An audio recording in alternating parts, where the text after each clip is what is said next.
So we're going to issue a statement of the position of ODM in Azimio la Umoja One Kenya coalition and national leadership. We are here as a party to express serious misgivings about utterances by some of our partners in the Azimio la Umoja One Kenya coalition party who have attempted to question the place of ODM and its commitment to playing its role as an opposition party. We would not take seriously such utterances were they not directed, as they are now, at the party leader of the ODM party, the Right Honorable Raila Odinga, who is also the leader of Azimio. Someone in Azimio is trying to question Raila Odinga's commitment to holding the government to account. The basis of the doubt is the fact that some 5 of our former officials joined the Kenya Kwanza administration to help steady the nation. We wish to restate that the fact remains what our party leader, Right Honorable Raila Odinga, has said before. There is no agreement between ODM and Kenya Kwanza that makes the two joint partners in government. We have no coalition agreement with the Kenya Kwanza government as ODM. In response to a national emergency and the need to steady the nation, ODM agreed to release in their individual capacities the members who have been tapped by the president. These are former deputy party leaders Ali Hassan Joho, Wycliffe Oparanya, the former national chairman John Badi, and the former secretary for political affairs Honorable James Opio Wandai, and former member of the National Elections Coordinating Committee Ms. Beatrice Askul.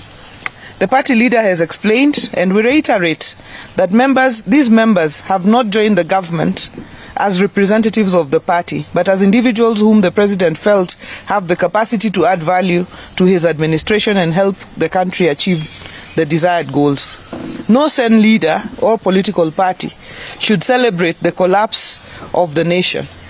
Consequently, when the president tapped on these members, the party responded to the distress call of the nation and released them to serve the people of Kenya.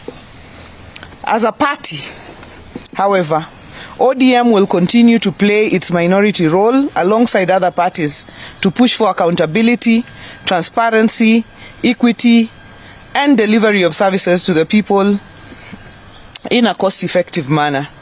Having said that, let us make a few things clear. As a party, we will not agree to engage with anyone acting in bad faith and with ulterior motives. On the matter at hand, the questioning of ODM and the Right Honorable Raila Odinga's commitment to opposition, our partners are not acting in good faith. They're hiding behind the 4 gentlemen and 1 lady who joined government and using it to try and wrestle the leadership of the Houses of Parliament from ODM. We find that unacceptable, and we wish to reiterate the obvious. The House leadership is about numbers in the House and not those in government. As we speak, ODM has the highest numbers of MPs professing and committed to Azimio ideals and principles. Majority of the MPs from a number of other coalition parties long went to bed with the Kenya Kwanza in Parliament. This has to be about the sacrifices made. Thus far, ODM has borne the highest brunt in terms of casualties, people killed, maimed, or wounded while expressing opposition to the Kenya Kwanza policies. Demonstrations have not begun this year or last year. ODM and protests are synonymous. We have borne that cross over decades and suffered heavy casualties, all the time, never apportioning any blame. Our members have been forthright and honorable enough to declare that they are joining the government. The 5 have been honorable enough to relinquish their party positions instead of clinging to opposition leadership while serving in the government at the same time.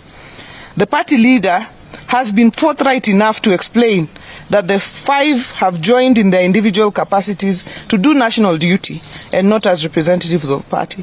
That is ODM. We act transparently, honorably, and accountably.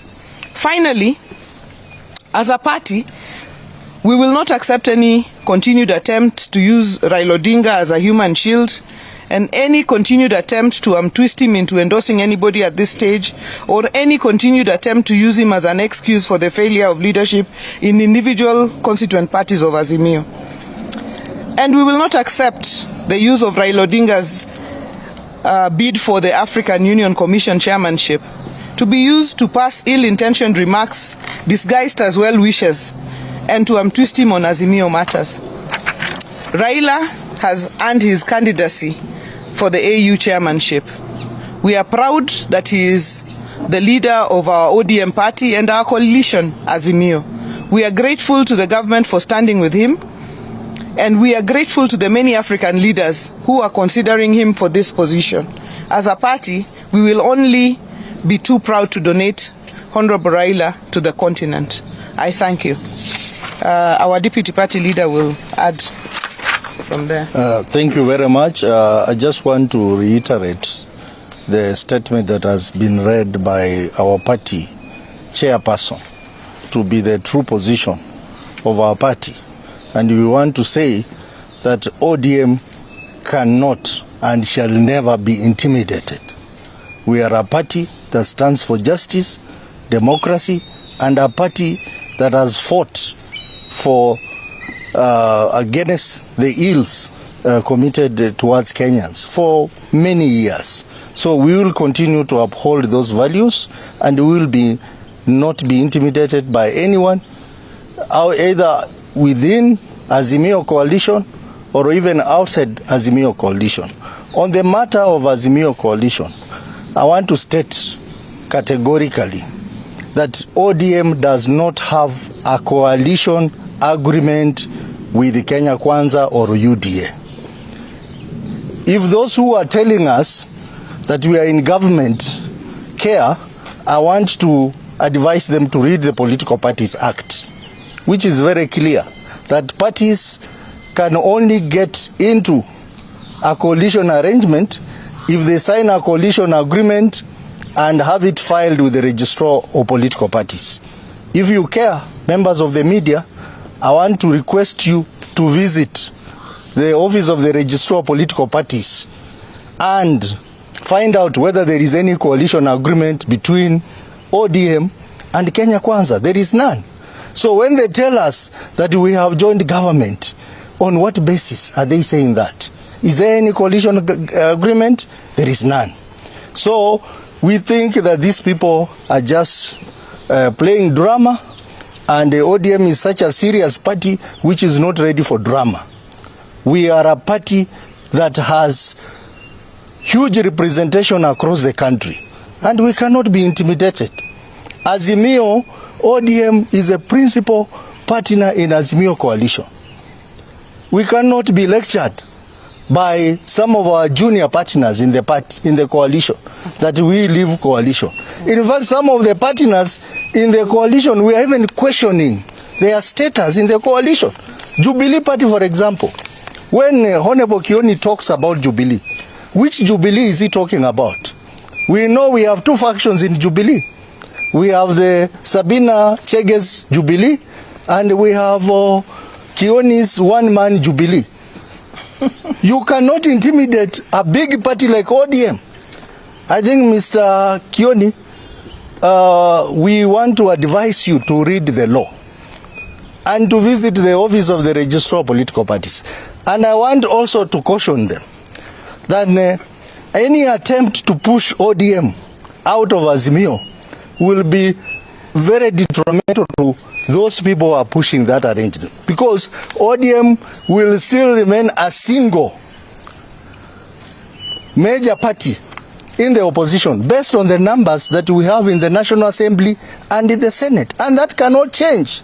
In fact, I'm also inviting them to read the standing orders of National Assembly and the Senate, and they will discover that maybe only Wiper is the only parliamentary party in the National Assembly, but the rest have no status.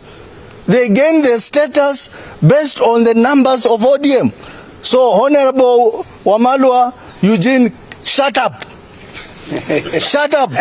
In fact, some of your members have already declared support for ODM in the House, and we are considering to put them in committees. So I am speaking as a deputy party leader of ODM, and we are saying ODM cannot be intimidated just because we have allowed a few of our members to join government. And in any case, these members had to resign from their positions before joining government. Thank you. Those of us who watch football, you know very well, one team can loan its members to play for another team. And when they loan their members, those other members cannot come back and play for this other team. In fact, they can play against their parent team. So this is common. We are not going to be intimidated as a party, as a big party within the opposition. ODM is the lead party in the opposition, and we are going to remain so, and we are going to point out ills of this government, regardless of the fact that a few of our members are in government. Thank you. Thank you. Thank you very much. Thank you. Yes? Before the question, can I? Yeah. I just want to debunk the lie by Honorable Kioni that Mheshimiwa Raila Amolo Odinga actually did not say the truth when he said that he'd spoken to the former president of this country. I would like to say that the former president, President Uhuru Kenyatta, is a statesman, and he can speak to Raila anytime he wants. I want to ask Kioni, is he telling us that he is in a position to tap telephone calls of every person in this country? Mheshimiwa Raila does not need to lie that he spoke to Uhuru Kenyatta to cleanse himself as purported by Kioni. Cleanse himself from what? All Mheshimiwa Raila did was allowed his 4 members of his party to actually serve in the government at a time when Kenya really needed to show that there was unity in this country, and Kenya really needed to show that we were moving together. What, therefore, does he need to lie and cleanse himself from? Mheshimiwa Raila does not need to lie and to tell anybody that he spoke to Uhuru Kenyatta. Uhuru Kenyatta is a former president and just a citizen of this country. How would he help Raila cleanse himself? How? Thank you. Very well. Thank you very much.